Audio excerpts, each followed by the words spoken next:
Digital Congo, la télévision numérique.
Au sommaire de ce journal, plusieurs hauts cadres du PPRD et le Parti du Peuple pour la Reconstruction et la Démocratie sont attendus ce lundi pour être entendus par la justice militaire. En réaction, dans une déclaration rendue publique ce dimanche, le PPRD a exprimé sa vive indignation sur ce qu'il qualifie de dérive autoritaire qui a assassiné l'état de droit et étouffé l'opposition. Le parti cher à Joseph Kabila a condamné les arrestations arbitraires de ces hauts cadres et les communiqués du ministère de la Justice alors que pas encore entendu qui condamne déjà ses membres.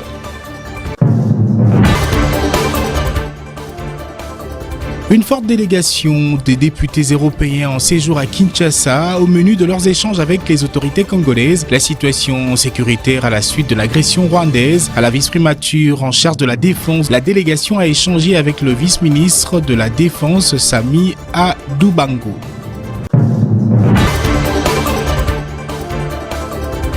La même délégation a échangé également ce dimanche avec le ministre du Commerce extérieur Julien Paluku Kaongia. Il faut retenir de cet échange une annonce importante. Ces députés européens en mission RDC ont fait savoir qu'il y aura bel et bien des sanctions contre le Rwanda, et ce à l'issue du Conseil européen prévu le 17 mars prochain. Et le mémorandum d'entente sur les minerais stratégiques signé entre le Rwanda et l'Union européenne devrait être annulé, ont-ils indiqué.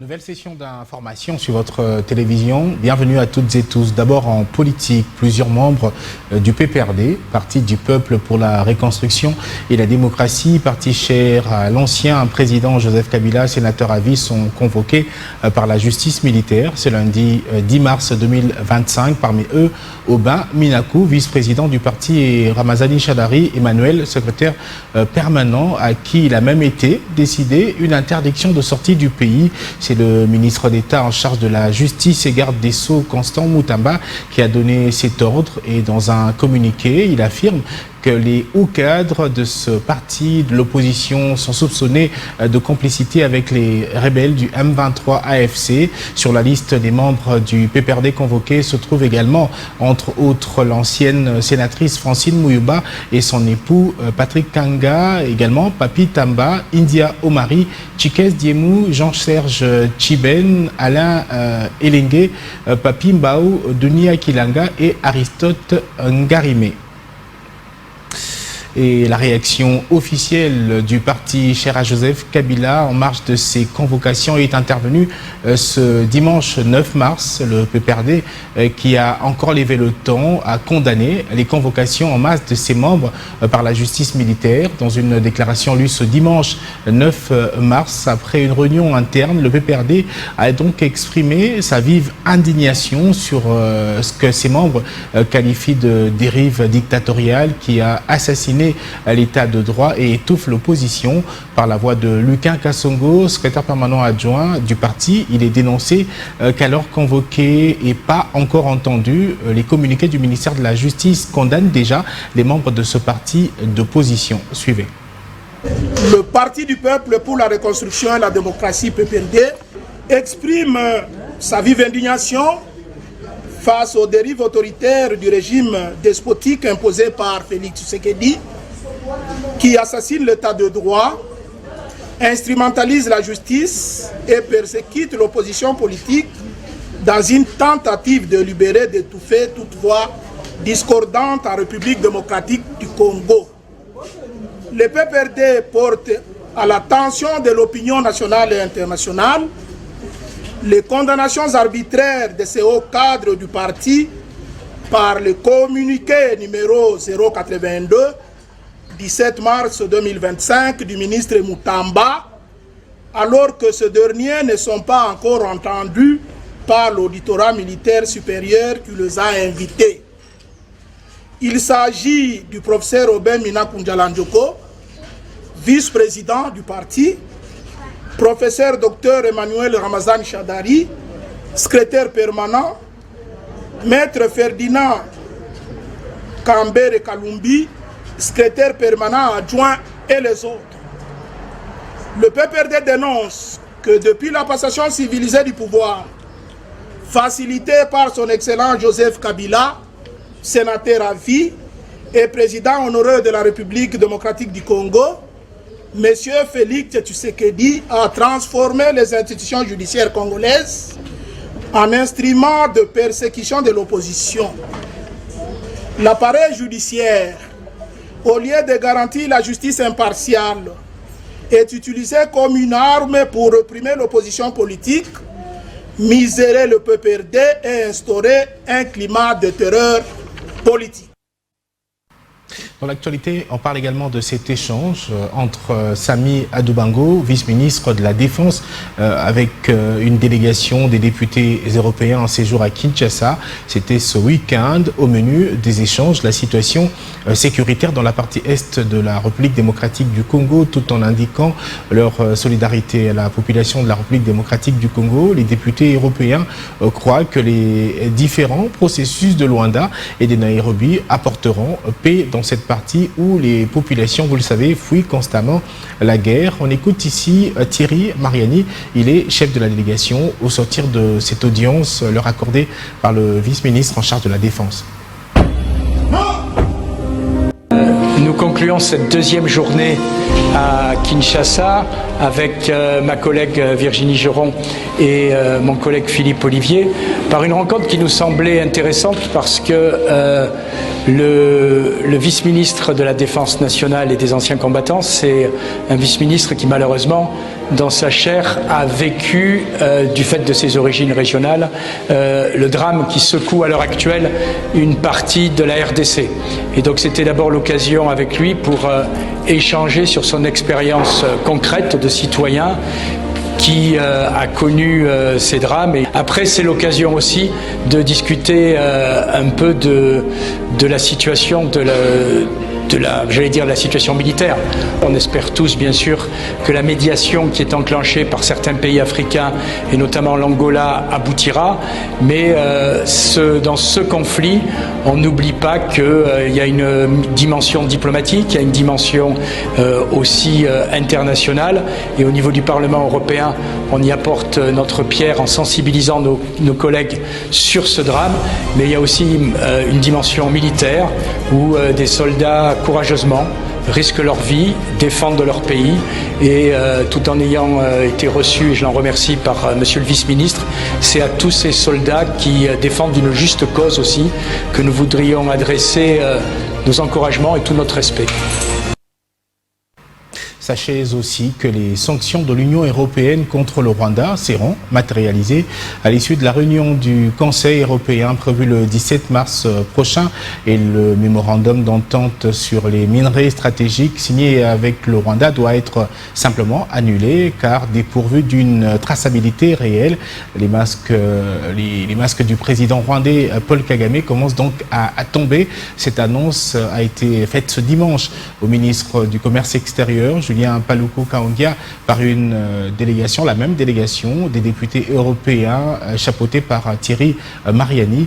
Au nom du gouvernement congolais, le ministre du Commerce extérieur a plaidé pour que tous les minerais exportés par le Rwanda soient déclarés minerais de sang. Reportage Obed Kambale, Thierry Chabani. Le mémorandum d'entente sur les minerais stratégiques que l'Union européenne avait signé avec le Rwanda, qui agresse aujourd'hui la République démocratique du Congo, doit être simplement annulé. Annonce faite par une délégation des députés européens chapeautée par Thierry Mariani. C'était ce dimanche à Kinshasa, à l'issue d'une réunion stratégique avec le ministre du Commerce extérieur et ancien gouverneur du Nord Kivu pendant 12 ans, Julien Paluku Kahongya, qui a éclairé la lanterne de ces députés qui siègent au Parlement européen sur les causes principales de l'instabilité à l'est de la République démocratique du Congo pendant plus de 30 ans, dont l'outillage systématique des minerais et la destruction du tourisme congolais. Satisfait que désormais le Parlement européen ait pris cette décision sur les sanctions, il reste maintenant à la faire appliquer par le Conseil européen, ce qui devrait être fait, j'espère, à partir du 17 mars. On est sur le bon chemin et que M. Kagame commence à être connu pour ce qu'il est, c'est-à-dire finalement un dictateur qui envahit le pays voisin. Cet accord entre l'Union européenne et le Rwanda doit être annulé. C'est aperçu que la traçabilité n'existait pas. La traçabilité dans cet accord, elle est purement déclaratoire, c'est-à-dire une traçabilité qui est basée sur rien de sérieux, qui est basée sur les déclarations du vendeur. Alors forcément, le vendeur ne va pas vous dire « ah ben je l'ai volé ». Au nom du gouvernement congolais, le ministre du Commerce extérieur, Julien Paluku Kahongya, a plaidé pour que tous les minerais exportés par le Rwanda soient déclarés minerais du sang. Pour le président de la République, nous devons élever les niveaux de compréhension de la crise en RDC à celui de l'Ukraine et du Gaza pour que le monde entier comprenne effectivement que les violations qui se commettent en RDC sont même plus graves. Nous avons également demandé que tous les minerais qui sont produits au Rwanda soient déclarés minerais de sang pour la simple raison que c'est en versant le sang à l'est de la RDC que le Rwanda arrive à prendre tous ces minerais. On a même foncé plus loin pour demander que l'Union européenne porte la voix de la RDC pour demander que les Rwandais soient retirés des pays contributeurs de troupes au niveau des Nations Unies. Signalons que les graves violations du droit international humanitaire par la RDF M23, honorée au Sud Kivu, ont été condamnées avec la plus grande fermeté par ces députés européens. Et puis lancé le jeudi 6 mars sous le haut patronage du président de la République Félix Antoine Tshisekedi Tshilombo, le colloque sur la sauvegarde de la souveraineté et de l'intégrité territoriale de la République démocratique du Congo, organisé, vous le savez sans doute, par le ministère de l'enseignement supérieur et universitaire, a été clôturé le samedi 8 mars avec comme thème « Guerre à l'Est, riposte des scientifiques congolais » dans un élan patriotique en soutien au FARDC engagé au front pour défendre l'intégrité territoriale du pays. La ministre de l'ESU, Marie-Thérèse Sombo, a remis à l'occasion un chèque de 532 millions de dollars de francs congolais à la première ministre Judith Suminwa en guise donc de soutien ou contribution à l'effort de guerre en cette période d'agression rwandaise en République démocratique du Congo. Détail avec Jean Ruffin Koubeloso. Devant la crème intellectuelle de la science du pays, le membre du gouvernement, les étudiants et les experts, ces assises de 3 jours sur la mobilisation pour le soutien au FARDC et les Wazalendo engagés au front contre le Rwanda et ses supplétifs du M23 AFC a tenu toutes ses promesses. Dans son discours de clôture, la ministre des tutelles Marie-Thérèse Sombo a souligné l'importance de la science et de l'engagement de l'élite intellectuelle en ce moment crucial de l'agression rwandaise. L'organisation de ce colloque a été une excellente réussite car il a permis non seulement de cerner les contours et les vrais défis de la question de la sauvegarde de la souveraineté et de l'intégrité territoriale de notre pays, mais surtout de comprendre comment de ces défis peuvent naître des solutions et les bons remèdes à cette situation de crise que traverse momentanément la République démocratique du Congo. En effet, les différentes interventions ont démontré l'importance de la science dans la résolution de cette guerre d'agression rwandaise. La première ministre Judith Suminwa a rendu hommage aux experts de la science en RDC. J'ai tenu à participer personnellement à la clôture de ces assises pour communier avec vous la crème intellectuelle de notre pays, réunie dans le cadre de ce colloque sur la sauvegarde de la souveraineté et de l'intégrité territoriale de la République démocratique du Congo. Ainsi, je tiens à exprimer ma profonde gratitude à chacune et à chacun d'entre vous pour votre présence, votre participation, votre engagement et surtout la richesse des échanges partagés. Rappelons que ces colloques marquent le lancement d'une série de conférences et de réflexions sur l'ensemble du territoire national pour renforcer la mobilisation de l'élite intellectuelle congolaise et de réaffirmer son engagement à contribuer à la défense de l'intégrité territoriale du pays. Allez, on va parler également de cette marche organisée, menée par les femmes de toutes les couches sociales, professionnelles et de la société civile à Kisangani contre l'agression de la RDC dans sa partie est par les forces rwandaises à travers les M23. Ces femmes exigent pour ce faire la paix. Le reportage est de Séraphin Toumilali.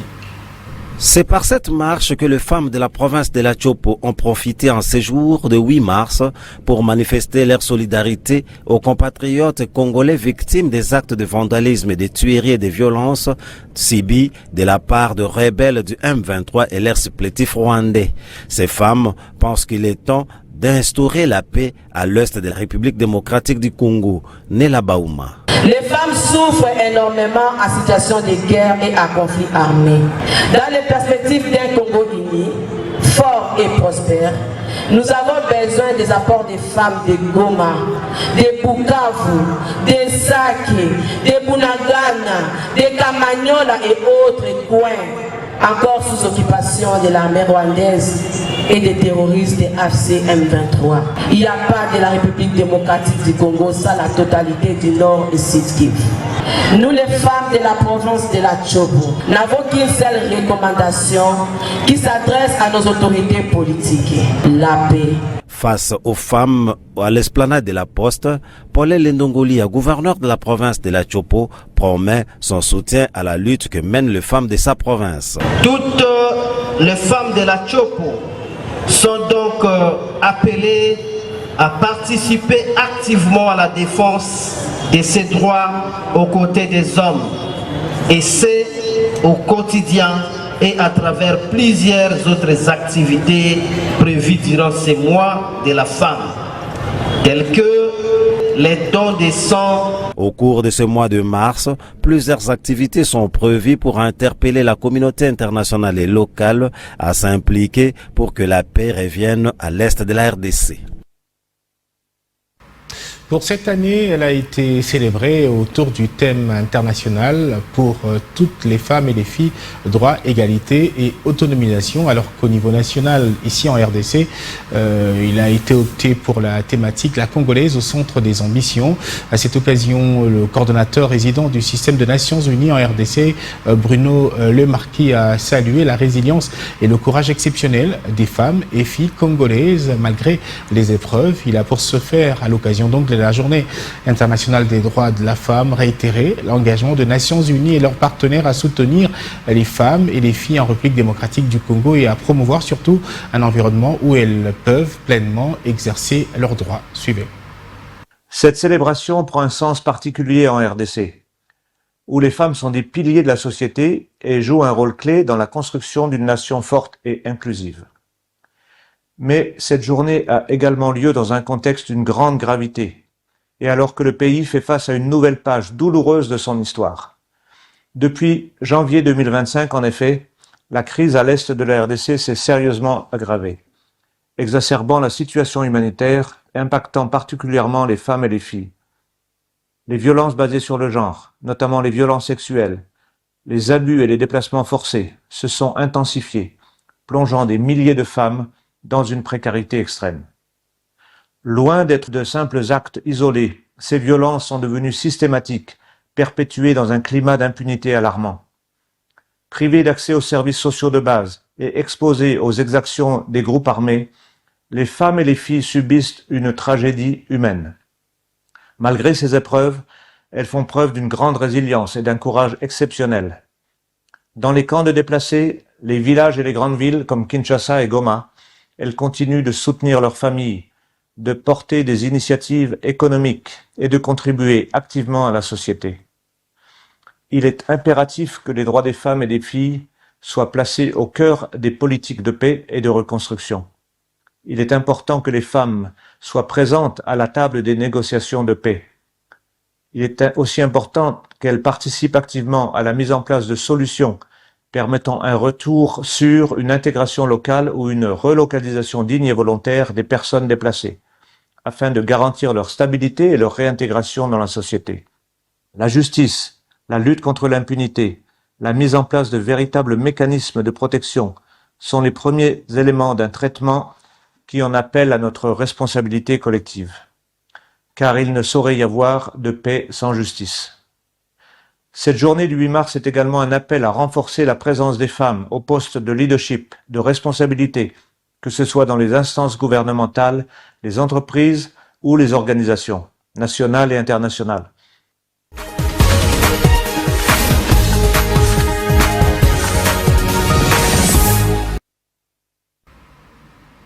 Faudrait-il appliquer la même thérapie de dialogue avec les partenaires d'autres nations pour faire taire les armes en République démocratique du Congo? Cette question doit donner matière à réflexion selon le président honoraire de la République démocratique du Congo. Pour Joseph Kabila Kabange, il faut des décisions souveraines qui doivent provenir de l'intérieur des frontières du Congo-Kinshasa. On revient ici sur cette déclaration qui a marqué l'actualité cette semaine. Suivez. 2001 was... En 2001, nous croyons que toutes les troupes étrangères devraient quitter le Congo afin que la paix puisse être atteinte et afin de donner aux Congolais la possibilité de discuter de cette chose qu'on appelle la paix. C'est ainsi que la plupart de ces troupes sont parties. Les Congolais ont été laissés pour résoudre leurs propres problèmes. Mais bien sûr, avec le soutien et l'accompagnement des partenaires du Congo, de la région et au-delà, y compris les Nations Unies. Mais est-ce la même thérapie qui pourra ou réussira à accomplir le même miracle aujourd'hui? Maintenant, nous devons nous asseoir et examiner cela, y réfléchir. Mais je crois qu'il n'y a rien de plus important qu'un pays à l'intérieur de ses frontières avec des décisions souveraines et qu'il n'y ait pas ces armées qui se battent, mercenaires compris, avec des centaines de groupes armés. Maintenant, quand vous avez un tel mélange, c'est une situation assez indésirable. Hundreds of armed groups. Now, when you have such a mixture, well, it's quite undesirable. Nous avons encore un peu d'énergie pour continuer à servir cette grande nation. Cette phrase a été prononcée toujours par le président honoraire de la République démocratique du Congo lors de cette interview.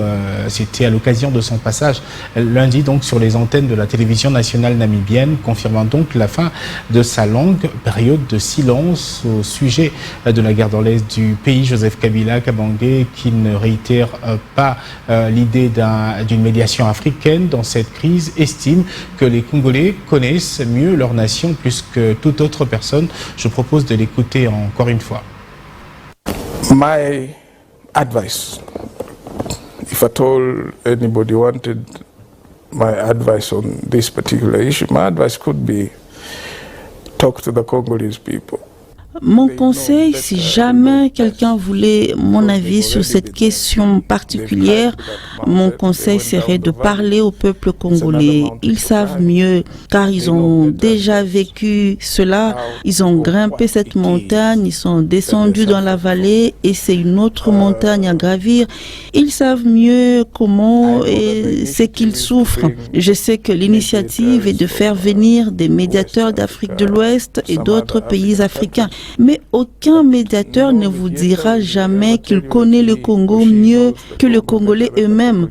Et je pense que cela devrait être la première étape. Ensuite, la deuxième étape, bien sûr, devrait être la bonne volonté. Comment juger la bonne volonté, les bonnes intentions des acteurs? Et bien sûr, troisièmement, quelles sont les garanties que ce que vous faites conduira définitivement à la paix que nous voulons? what you're doing will definitely, at the end, bring about the peace that way. Mes intentions doivent être pleinement disponibles pour servir notre pays, servir notre peuple, continuer à servir également la région, l'Afrique, parce que le Congo est un pays africain, la Namibie est un pays africain. Est-ce que nous devrions considérer, ce n'est pas seulement nos pays, vous ne m'en voudrez pas si je dis nos petits pays, mais le continent dans son ensemble, parce que nous sommes plus grands, nous sommes plus forts en tant que continent, en tant qu'Africains, plutôt que simplement être Congolais, Namibiens, etc. Donc, nous avons encore un peu d'énergie pour continuer à servir cette grande nation. So, we still have a bit of energy to continue to serve that very. Dans la rétrospective dans ce journal, on parle également de cette annonce des forces armées de la République démocratique du Congo d'avoir capturé le mercredi 5 mars Sami Iboula, alias Saddam, ou l'un des commandants de la milice Mobondo au village Popo, situé à 37 km du village Bounsélé, dans le secteur de territoire de Kwamut. Nous sommes là dans la province de Maïndombe. C'est le porte-parole de l'opération Ngemba, le capitaine Anthony Mwalushaï. Ce chef milicien a été capturé avec son arme de guerre alors que des militaires des forces armées de la RDC effectuaient une patrouille de combat dans cette partie de la province de Maïndombe. Suivez. Dans le cadre des opérations de traque des insurgés Mobondo dans les territoires de Kwamut, les éléments des forces armées de la République démocratique du Congo ont capturé en date du 5 mars 2025 au village Popo. Village Popo situé à 37 km du village Bounsélé dans le secteur d'Intoa, province du Maïndombe. M.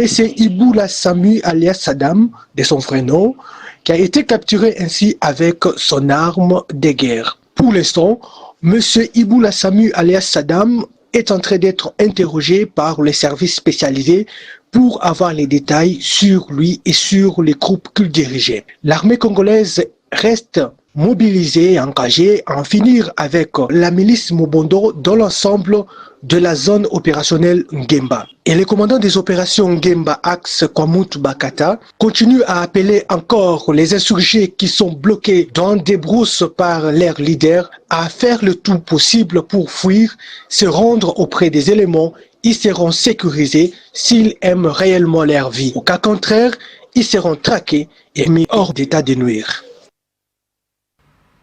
Ce journal est terminé. Merci de l'avoir suivi.